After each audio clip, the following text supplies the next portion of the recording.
You remember the first time you touched the blade. Not a weapon, not yet just cold steel, resting against your skin. You expected confidence. You expected awakening. Instead, you felt sting, a thin line of red. A reminder that anything capable of shaping you will first demand a piece of you. Discipline is no different. It is the first cut you do not see coming.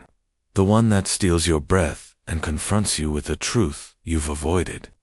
All beginnings hurt. Ancient warriors understood this. They walked into voluntary suffering long before real battles arrived. The young would sleep on cold floors. They would fast until their thoughts sharpened into something dangerous. They accepted pain as a companion, not an intruder. But you were raised in a world padded with comforts. You were told life should be gentle, that change should feel pleasant. So the first act of discipline feels like betrayal. You think something is wrong. You think pain means stop. But Musashi saw the opposite. He wrote that clarity is born not in comfort, but in discomfort severe enough to strip away illusions. Pain was not punishment, it was purification. It carved away softness. It exposed the parts of a man still pretending, still hoping for an easier path. The blade cuts not to harm, but to awaken. This is the moment you stand in now. The first sting. The first betrayal of the weaker self you've coddled for too long. You can feel him begging you to retreat, to step back into the noise where nothing hurts and nothing grows. But the man you're meant to become waits behind a door that only opens through hurt. So take the cut. Accept the sting. Let it hum in your bones like the first note of a song only warriors ever learned to hear. Because the pain you feel in this beginning is not the enemy, it is the price of transformation. The toll every man must pay before he earns the right to rise. You stand before the mirror, thinking you're alone. But you aren't. A second figure stares back, familiar, timid, and undefeated. This is the one enemy, Musashi said, most men never face. Battles, he wrote, begin long before swords clash. They begin in silence, in hesitation, in the confessions you refuse to make to yourself. Your modern opponents wear new faces: procrastination, distraction, emotional softness wrapped in soothing words. You fight off notifications the way warriors once fought arrows. You dodge responsibilities the way cowards once dodged duels. And somewhere in all this noise, the reflection becomes blurry, not because the mirror is fogged, but because you are. Look at him. The man in the glass. He knows every excuse you've ever made. He remembers the mornings you said tomorrow. He remembers the workouts you skipped, the goals you abandoned, the promises you whispered and never kept. You think discipline is about doing the hard thing, but it starts much earlier. Discipline is refusing your own lies. The mirror shows who you are, but it also shows who you fear becoming. A warrior without discipline becomes a spectator to his own life, watching time pass like distant smoke. A man who cannot command himself will never command anything else. Musashi understood this with a brutal simplicity. The enemy outside is rarely stronger than the one inside. Self-betrayal feels small in the moment, almost invisible. But each time you look away from your calling, something inside you weakens. A muscle of the spirit atrophies. And every day you feed that weakness, it grows more confident, more persuasive, more familiar. But every day you oppose it, even quietly, you reshape yourself. You turn resistance into resolve. You turn hesitation into movement. You begin the long, agonizing shift from self-betrayal to self-mastery. So look into the mirror one more time. Do not flinch. Do not look away. The reflection is not your enemy because he is weak. He is your enemy because he knows exactly how to stop you. And yet, he is the one opponent you were born to defeat. Strength is not born in sudden moments. It is forged, slowly, brutally, under a fire that does not care about your mood, your comfort, or your excuses. The ancient blacksmith understood this intimately.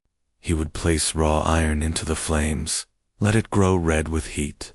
and then strike it again and again with a hammer that never apologized. Not because he hated the metal, but because he loved what it could become. This is what discipline feels like. A slow fire, a quiet burn, a repetition so constant it becomes a second heartbeat. You wake up early not once, but again and again. You train when no one is watching. You focus when the world begs you to scatter yourself across distractions. These acts are not glamorous. They are not loud. They are not romantic. They are the hammer blows shaping your nature. Modern men crave spark, excitement, motivation. But Musashi chose something different. He walked alone. He practiced in isolation. He repeated forms until his muscles carved memories sharper than steel. He understood that boredom was not a barrier, it was a furnace. The more repetitive the practice, the more intense the transformation. Discipline feels boring because it is stripping away your addiction to stimulation. It feels repetitive because it is constructing a new identity molecule by molecule. It feels painful because your old self is being burned away, slowly, unwillingly, screaming for you to stop. Every day you show up is another swing of the hammer. Every moment you refuse weakness is another moment in the fire. And somewhere in this cycle, between the monotony and the burn, you start to notice something. Your shoulders settle differently. Your gaze sharpens. You move with a quiet certainty that startles even you. It is not pride. It is not arrogance. It is recognition. The fire is working. Musashi believed a blade becomes great, not because it is struck once, but because it survives thousands of strikes without shattering. You are the same. You are becoming something that cannot be easily bent, broken, or distracted, not because you desire greatness, but because you have endured the slow fire long enough for greatness to begin its silent work. One day, you will look back at all the mornings you wanted to quit, all the nights you felt alone in your discipline, all the sacrifices no one applauded on. You will understand. These were the moments the fire was hardest, and therefore the moments that shaped you the most. Discipline is not punishment. It is purification. And the fire that hurts you now is the fire that hardens you into someone unrecognizable to the man you used to be. Most men pick the smooth road, wide, paved, comfortable, lined with easy pleasures. They walk it because everyone else does, because it asks nothing, because it never demands the truth from them. But you are not meant for that road. Not if you're listening to this. Not if something in your chest is calling you to rise. Warriors choose differently. They pick the steep path, the jagged climb, where every step scrapes the skin and tests the breath. They choose the route that breaks the weak, but strengthens the willing. This is the masculine duty. To carry the burdens others avoid, to walk where others fear, to step deliberately into difficulty rather than flee from it. Musashi lived this principle not as theory, but as blood truth. He walked alone across Japan, with no wealth, no shelter, no comfort. He sought hardship because it sharpened him. He embraced discomfort because it stripped away illusions. Each mile, each duel, each lonely night carved a deeper strength into him. He was not addicted to pain. He was devoted to the transformation that only pain could unlock. Today, your hard path looks different. It might be a workout when your body wants rest. It might be silence in a world that screams for distraction. It might be solitude when others drown themselves in company they don't even like. It might be discipline in a society that praises indulgence and mocks restraint. The hard path hurts now. It often feels unfair, isolating, heavy. There will be days you question why you chose it at all. Days your old life calls you back with the sweet voice of comfort. But look closer. The easy road hides its pain until it is too late. The comfort you cling to will rot you from the inside. The softness you entertain will betray you when life inevitably strikes. The hard path is honest. It wounds you openly, but it prevents deeper wounds later, the wounds of regret, weakness, and wasted potential. Every step you take now, every sacrifice you make, is a deposit into the life you haven't yet lived. So keep climbing. Keep choosing the path that feels unfair, uncomfortable, demanding. Because men who take the hard road are not punished, they are prepared. And the day will come when you stand at its summit, breath steady, gaze sharpened, and you will understand. The pain was never the enemy. It was the training.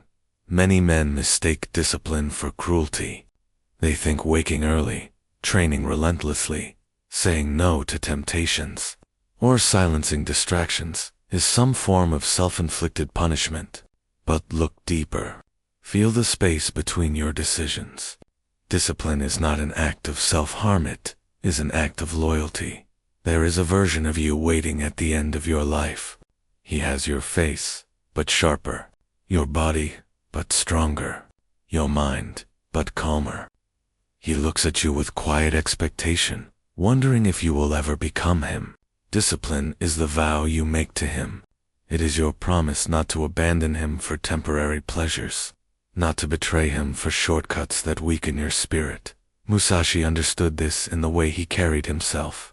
Even when alone, even when unseen, he moved with dignity. He practiced with precision. He lived by standards that did not fluctuate with his emotions. This was not self-punishment. This was self-respect carved into daily action. A warrior does not need applause to act with honor. He needs alignment. But look at the modern man. He disrespects himself through inconsistency. He promises and breaks promises.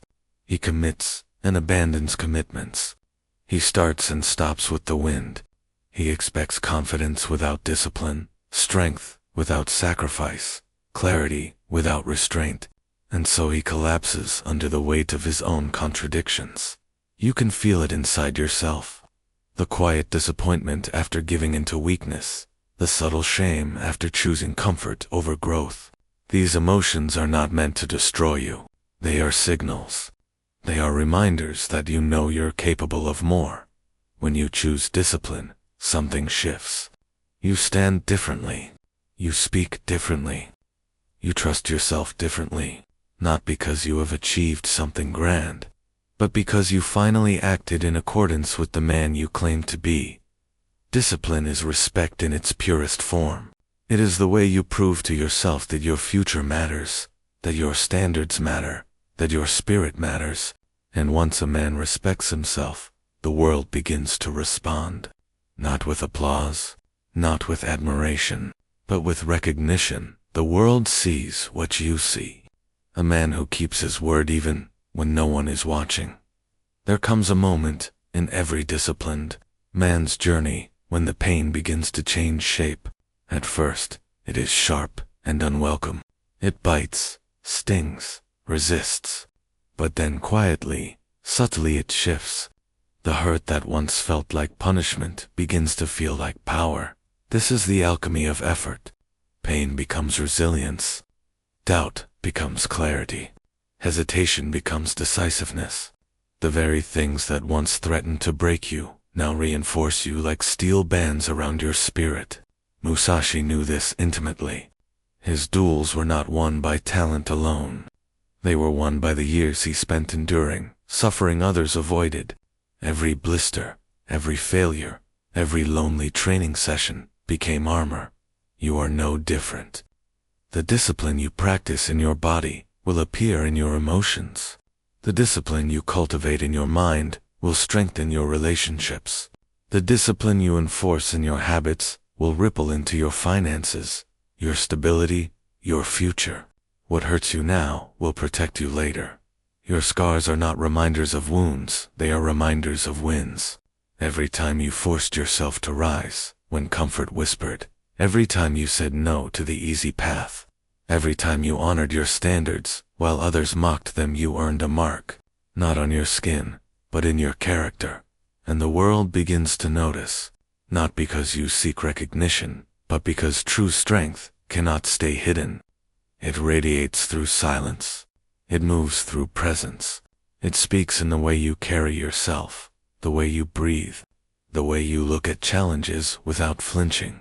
There is a calm realization waiting for every disciplined man.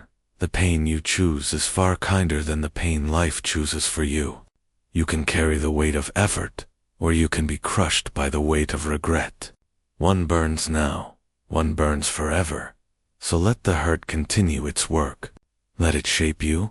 Let it carve the unnecessary out of your life. Because strength is not something you gain. Strength is something pain reveals, slowly, after it decides you've earned it. Imagine a warrior crossing a stormy sea. Waves crash against his small boat, winds tear at the mast, and darkness presses in from every direction. To most men, this would be the end. But he survives not because the storm is merciful, but because long before he stepped onto the boat, he forged himself strong enough to endure it. This is the truth modern men forget. Discipline is not about suffering. It is about survival. Life will send storms, emotional storms, financial storms, internal storms. You will lose people.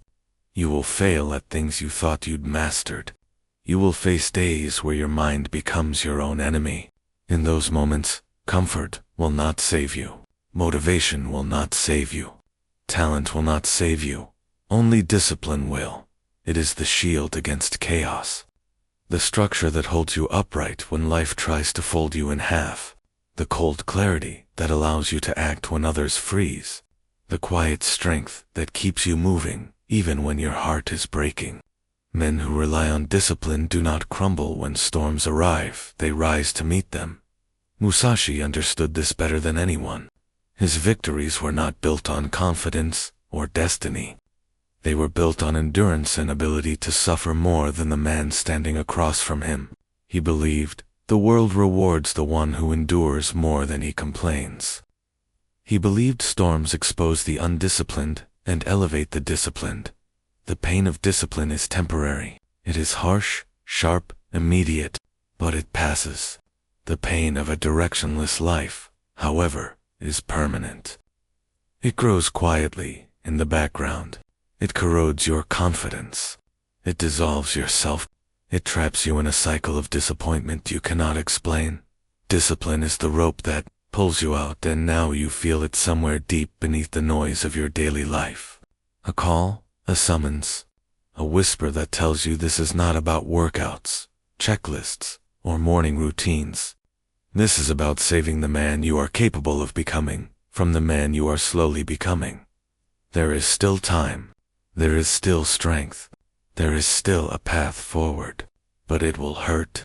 It must hurt, because pain is the doorway, the signal, the transformation. Rise. Start where you are. Step into the difficulty not to prove anything to the world, but to reclaim the parts of you that have been waiting in silence. The discipline that hurts now is the same. Discipline that will one day save your life.